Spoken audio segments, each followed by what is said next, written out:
When I took discipleship, which was some years ago now, but it was one of the certainly a dramatic event for that year. But that was not the only dramatic year. That was the first year when I was at Ananda, and pretty much everything I was doing there was dramatic.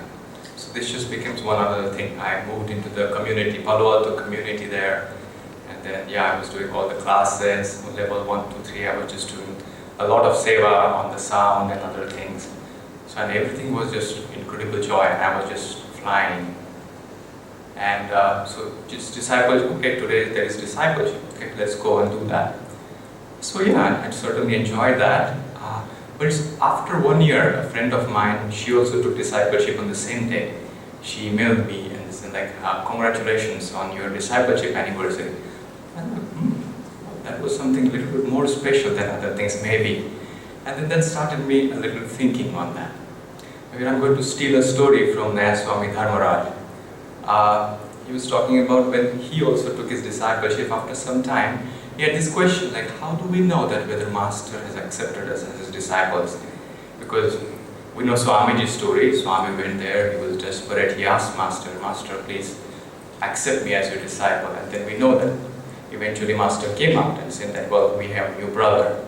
Now here Master is not in the body, so it's a little difficult. So he asked this question, and then he went to Dhyanaji, I think. I'm not sure, but I think I remember correctly.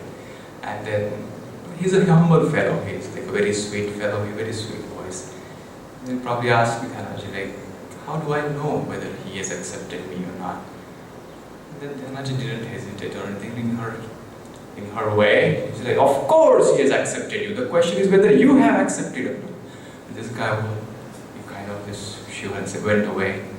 The story went ahead somewhere, I don't remember, but when I heard that story again, it trickled that into my mind. Like, what is my relation with Paramhansa Yogananda ji?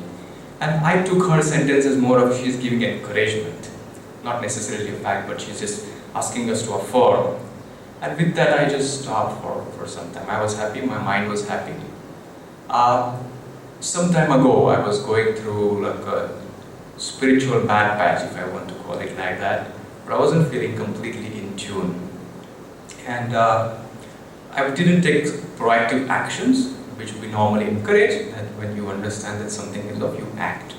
So I was watching myself, I said, this is interesting, well, I'm going down. But I still didn't do much action, and I went further down, of course. And soon I realized I'm really going down. And then I realized, well, now I'm at a situation where I can't do much. So I just watched myself going down and down. And I was just sitting there. I didn't know what to do. And that situation was so bad that it didn't allow me to pray. So one day went by, I slept off, I thought tomorrow will be much better. But no. Then maybe after like a couple of days something happened, like I think Master must have had pity on me. And he opened some channel there. He took me just to a state where I was able to at least come out of it, give me a little discrimination and at least allow me to pray. And then I thought, well, this was bad. This was a bad idea, not to take any action when there was multiple options given to me. So then I prayed to Master, Master, thank you first of all for taking me out and then discipline me. I do not want to be in this kind of situation anymore. And we all know that Master was a prema avatar, like he has a big heart. So when it comes to discipline, I wasn't pretty confident that well, Master would really answer that. But so I gave him options. I said, well, if you think this is not a cup of your tea, maybe you can go to your right. See, on your right. This is, be careful before you ask this kind of thing, alright? So Sri Yukteswar is a serious person. And if you ask, and if your prayer is answered, well, you should be ready for that. But that's where it ended. And just the next day, I think I was somewhere, and this big scolding came at me. And, well, I don't want to tell you how it came out, not like Master didn't come in a vision or anything, but anything which was happening around me, and it was saying, this is for me, and he's scolding me. I was so amazed. I felt so good. It was a scolding, so certainly I wasn't feeling very happy, but at the same time there was deep satisfaction. Yes, please say that, because this is what I need. I asked for it. Same evening, there were same situations, and Kalajitji was saying, like it wasn't that I was uplifted, but situation was created a tiny amount of discrimination or the power to handle the same situation in a much better was given to me, and then creating even a worse situation. Well, that was Sri Yukteswari, I can guarantee that. I said, what now? I struggled, I passed through that test, whatever, thanks to His grace. But I didn't feel bad. I was feeling that, well, these guys are doing it for me. And then the moment I realized that, that test just disappeared.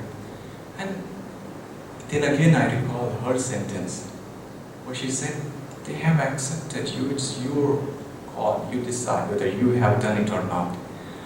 We all, or I at least always thought like, well, think about Master, he has like millions of disciples, SRF has like at least, I'm an engineer, I can count numbers much better. So if you do that, like, there's so many people, everyone goes in, we ourselves here trying to spread His teaching. He doesn't have time for these small things, and it wasn't like a dramatic turn of events for me. I had in much worse situation. So for these things, will He really take time? And He does take time. My goodness, what a blessing that is. And what a great assurance. We watched this movie recently called Green Pasture. There, they call the God Lord.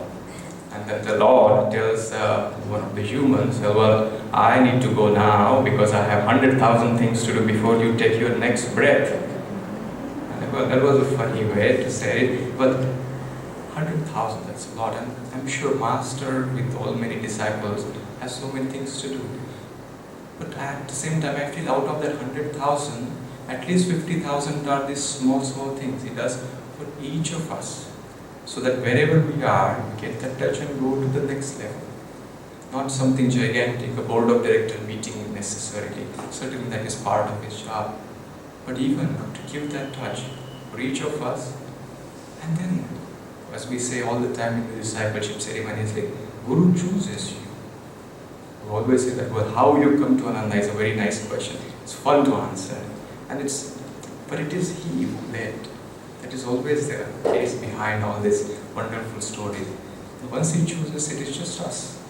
The more we open, the more we get this kind of touch from Him. So I think I end with that. My sincere prayer for this year, or for this Guru Purnima, that as we all grow together, this beautiful family, we all grow together. I seek that blessing from Master so that we understand how to work with this divine romance, how to open ourselves further, so that we can understand, we can accept Him much better. And maybe with every Guru Purnima, this relationship became much more comprehensive. And as Swami said, maybe eventually one day we'll have difficulty understanding where Master ends and where we begin. Joy to you, Jai Guru.